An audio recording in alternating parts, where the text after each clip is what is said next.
Suscríbete a nuestro canal CBC Play y activa las notificaciones.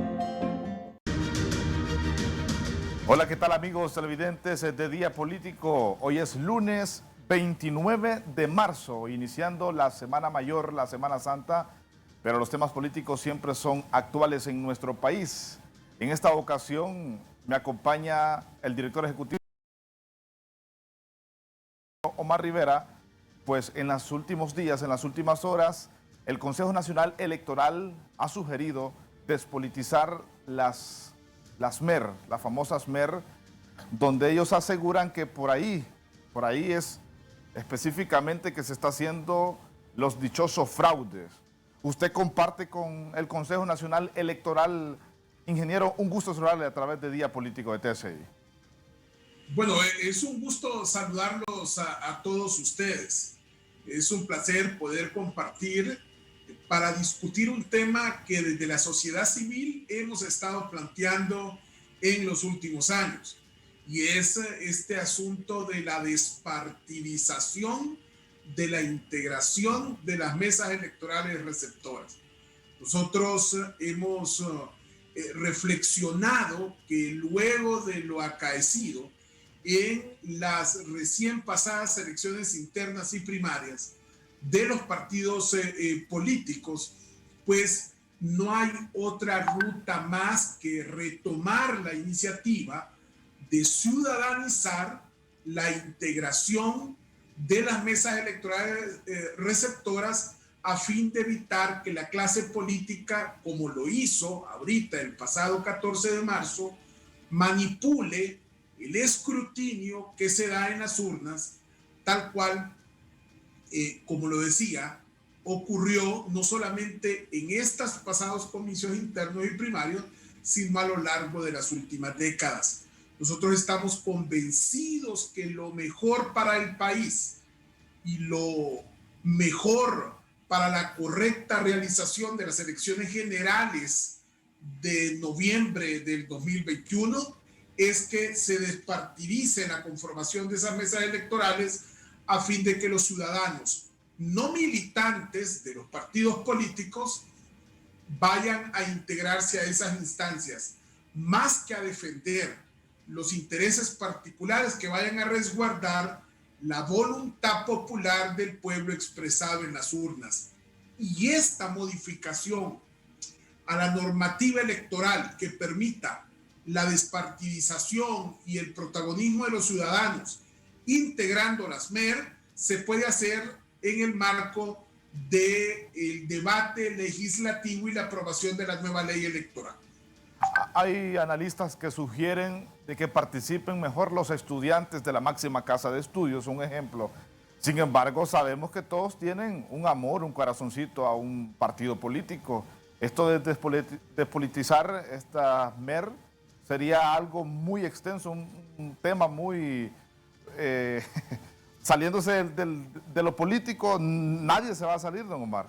Dígame si usted es cierto. Pero despartidizar sí podemos. Es decir, usted puede formar parte de un partido político. Sí. Yo puedo tener un sentimiento de simpatía hacia algún instituto político, pero una cosa diferente es que usted sea un militante, un dirigente, un portaestandarte de los intereses de ese instituto político y vaya a la mesa electoral a querer imponer cualquier tipo de decisión que beneficie a los suyos y no beneficie a la colectividad. Es decir, yo creo que en el marco de la aprobación de la nueva ley electoral se tiene que abordar este asunto. Mire, sabemos que es muy complejo y sabemos que hay posiciones diferentes entre los partidos, pero los mismos deben buscar un consenso que se aproxime a ciudadanizar la integración de esas mesas electorales. Hay que pensar un poco fuera de la caja y abandonar los posicionamientos de siempre. Y yo comparto con aquellos que proponen, por ejemplo, que esos integrantes de las mesas electorales surjan de las universidades, surjan de las iglesias, surjan de las organizaciones no gubernamentales. Yo creo que ellos podrían aportar una importante cuota de personas para asumir el rol de independientes integrantes de las mesas electorales y no de activistas que van ahí en lugar de defender los intereses de la ciudadanía, a defender los intereses de sus partidos. El otro elemento que es importante es que no estamos pensando que los partidos políticos no vayan a tener presencia para observar, para ver, para verificar el comportamiento que se dé ahí el día del proceso electoral en la urna. Lo que no queremos es que exista una manipulación al respecto. Y por el otro lado, tampoco queremos que se siga esa comercialización de esas credenciales de mesas electorales que en el pasado se ha dado. Aquellos partidos que no tienen capacidad de poder llenar los cupos van y entregan sus credenciales a un partido más robusto que a cambio de dinero, de algún tipo de negociación, ingeniero, hacen esa transacción. Pero estos partidos que llegan hasta 2.000 votos, hay partidos que llegan a 1.500 votos, ¿qué función tienen en la democracia entonces? Porque no le podemos estar dando la oportunidad a más de 15 partidos políticos, tomando en cuenta este tema que usted lo está abordando. ¿Qué función tienen ellos en la democracia entonces? Si solo reúnen 1.000 votos, 1.500 votos.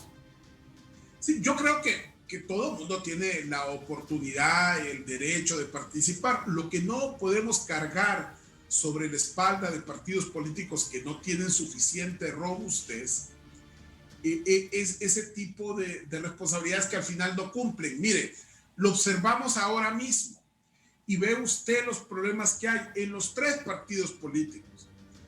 Donde una corriente no era lo suficientemente fuerte en un territorio específico, ¿qué sucedía?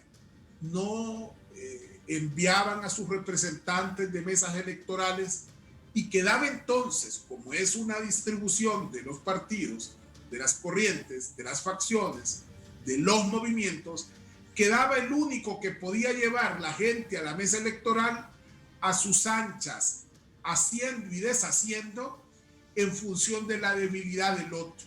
Entonces, yo creo que eso no es correcto. Por eso usted vio que en muchas urnas un movimiento sacaba 300 votos y el resto sacaba 0. En otros inclusive se les pasó la mano y terminaron colocando más votos registrados que papeletas entregadas. Bien. Eso no es más que la más vil expresión del fraude, del atropello, del abuso, del exceso, y eso no debe de seguir ocurriendo. Y en muchas ocasiones pasa por la debilidad que tienen algunos de no nombrar a todos sus representantes de mesas electorales, lo que hace que el más fuerte se imponga transgrediendo la voluntad de la gente. Si nosotros lográramos que la autoridad electoral, definiendo claramente que los ciudadanos independientes son los que tendrían en primera instancia la oportunidad de integrar esas mesas electorales, sí, es muy probable que esa gente que llegue ahí solamente va a ir a defender los intereses de la población expresada en las urnas y no los intereses de los partidos en la justa electoral del último domingo de noviembre de este año. Ingeniero, nos vamos a ir a una pausa comercial, ya vamos a regresar con usted.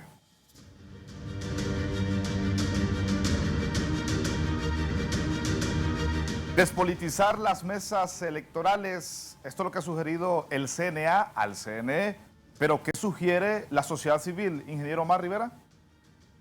Mire, yo creo que ciudadanizar la integración de las mesas electorales es algo positivo, pero no es suficiente. Yo he hecho un llamado en los últimos días a liberales, nacionalistas y a los integrantes de Libre que tienen representantes en el Congreso Nacional a concluir la tarea de aprobar la nueva ley electoral en donde de forma un poco más integral se establezcan normas que permitan tener comicios democráticos, transparentes y limpios. Son los parlamentarios de estos tres partidos, los más importantes del país. Es importante recordarlo. Esos parlamentarios de esos tres principales partidos políticos del país fueron los que no cumplieron a tiempo, los que no cumplieron en forma, aprobando la nueva ley electoral y la ley de justicia electoral, por lo que fuimos a una elección interna y primaria con las mismas reglas de siempre y con más de algún remiendo que, en lugar de ayudar a volver transparentes y honestos los comicios del pasado 14 de marzo, los revistió de dudas y desconfianza de la población. Yo estoy convencido que es importantísimo que el presidente del Congreso Nacional, Mauricio Oliva Herrera, junto a las bancadas del Partido Liberal, del Partido Nacional y de Libre, fundamentalmente, que tienen el poder en el hemiciclo legislativo, pues que le apuesten a una nueva ley electoral, una ley electoral que permita la despartidización de la integración de las mesas electorales, mayor control en el financiamiento de las campañas de los partidos y los candidatos, atención a grupos en condición de vulnerabilidad, como la juventud, las mujeres, las personas con discapacidad, indígenas, afrodescendientes y adultos mayores, que garantice la equidad de género, que precise con absoluta claridad cuáles son las normativas y las reglamentaciones previas a esta fiesta electoral del último domingo del mes de noviembre. Así que despartidizar la integración de las mesas electorales es uno de los aspectos, pero existen otros que es fundamental atender. Yo espero que en esta etapa final de la legislatura no se deje fuera del debate legislativo la aprobación de esta ley y de otros temas que han sido importantes, como el asunto de la reelección presidencial y de la segunda vuelta electoral. Ingeniero, ¿usted cree que hubo fraude o es una cantaleta siempre de los mismos partidos políticos? No, mire, yo creo que el desarrollo de la actividad electoral el pasado 14 de marzo se realizó esencialmente por la voluntad del pueblo hondureño de una manera tranquila. Sé, según comprendo yo, que una porción importante de actas que surgieron de las mesas electorales no están lo suficientemente claras, hay mucha inconsistencia, hay mucha denuncia de fraude, hay múltiples impugnaciones y para poder estar claros nosotros de que no hubo un fraude, es importante que esto sea procesado por el Consejo Nacional Electoral a la luz de la observación ciudadana, del monitoreo de los medios de comunicación y de la presencia de los representantes de las corrientes que participaron en los pasados comicios. ¿Usted del criterio entonces de que se apruebe de inmediato la nueva ley electoral? Mire, es fundamental y yo aquí claramente establezco, hay tres responsables de eso. Ninguno de ellos puede decir que no le corresponde el deber de aprobar esa nueva ley electoral. El Partido Liberal, el Partido Nacional y el Partido Libre. Esos tres partidos serán los culpables de ir a un nuevo proceso electoral sin ley electoral si ellos no la aprueban. Inclusive, vea usted, los que presidían las comisiones para aprobar esas dos leyes eran precisamente dirigentes prominentes de la oposición política.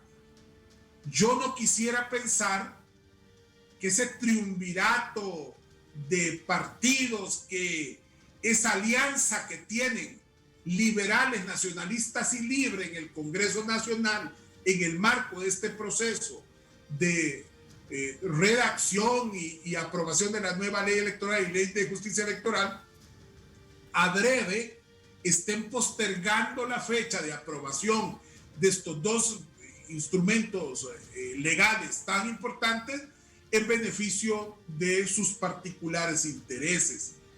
Yo esperaría que a fin de robustecer nuestra democracia, podamos tener esas dos leyes aprobadas. Es indispensable para el país salir de una vez por todas de esa asignatura pendiente de tener una moderna ley electoral y ley de justicia electoral que nos permita el marco adecuado para el desarrollo de las próximas elecciones generales de noviembre del 2021.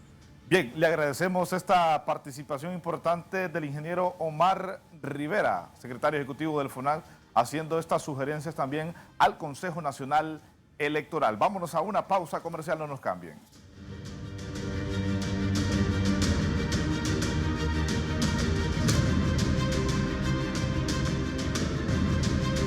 Seguimos en Día Político. En esta ocasión nos acompaña Julio Navarro, el catedrático Julio Navarro, analista político. Buenas tardes, don Julio. Un gusto saludarle a través de Día Político. Gracias, buenas tardes. Un placer estar en su programa. Bien, bueno, ¿cuáles han sido los aciertos y desaciertos del Consejo Nacional Electoral después de varios días de las elecciones, don Julio?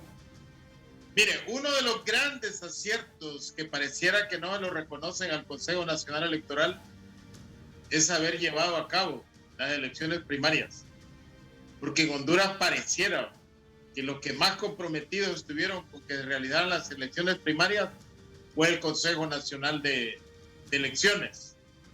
Porque las otras fuerzas, diputados y todo eso, nunca sumaron a aprobar una ley que le diera certidumbre, legitimidad y transparencia a un proceso electoral.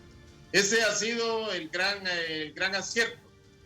Otro elemento importante, me parece que hay que reconocerle al Consejo Nacional Electoral, es que le ha dado recepción a todos los reclamos de todas las corrientes internas que se han considerado perjudicadas en el proceso electoral, fundamentalmente en la redacción de las actas electorales.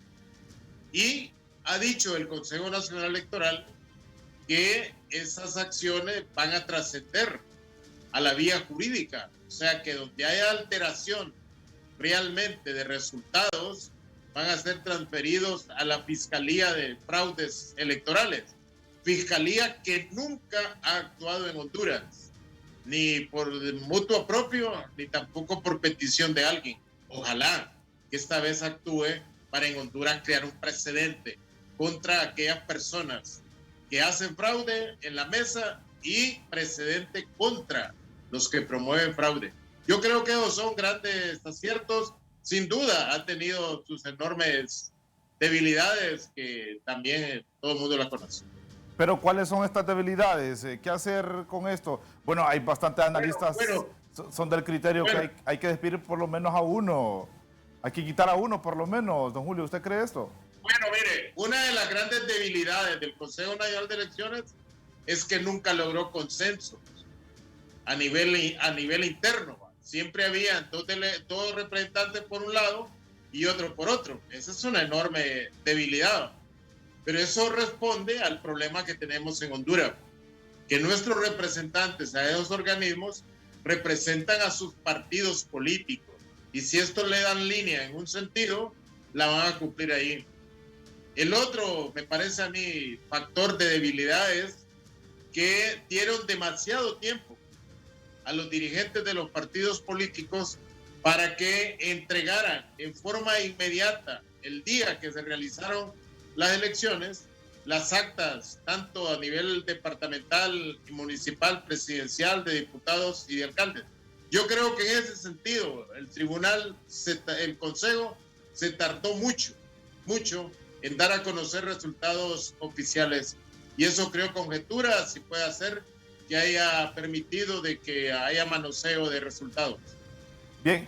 O sea que el balance en ese sentido, pero pueden haber más debilidades. Algunos dicen que una debilidad es que no haya TREC, pero aquí ha habido TREC siempre. Siempre han habido reclamos de fraude. El TREC nunca nos ha dicho en Honduras que a las 10 de la noche, como le dicen en Ecuador, como le dicen en Bolivia, quién ganó las elecciones. Yo creo que ahorita es cuando están dando a conocer resultados más rápidos de quiénes van ganando porcentualmente que en otro momento. ¿Y qué partido llega fortalecido a las generales, Julio? ¿Qué partido político? Pues mire, yo creo que todos los partidos llegan con alguna debilidad, porque en todos hay reclamos de fraudes a nivel interno. Entonces, un partido debía demostrar sus fortalezas en tener una capacidad de organización para hacer procesos primarios totalmente transparentes. Ahora, electoralmente, el partido que más fortalecido es el Partido Nacional, porque de movilización Julio, y de acercar, yo creo que va a andar por 1.200.000 personas. el Partido Nacional Entonces, llega eso es una fortalecido. fortaleza. ¿Qué es lo que pierde? ¿Cómo dice? El Partido Nacional llega fortalecido, que tuvimos un poquito de percance en la comunicación. El Partido Nacional es quien lleva más fortalecido, nos decía. Yo creo que por el volumen de votos que sacaron en las primarias, sí, el Partido Nacional sigue siendo el partido a vencer.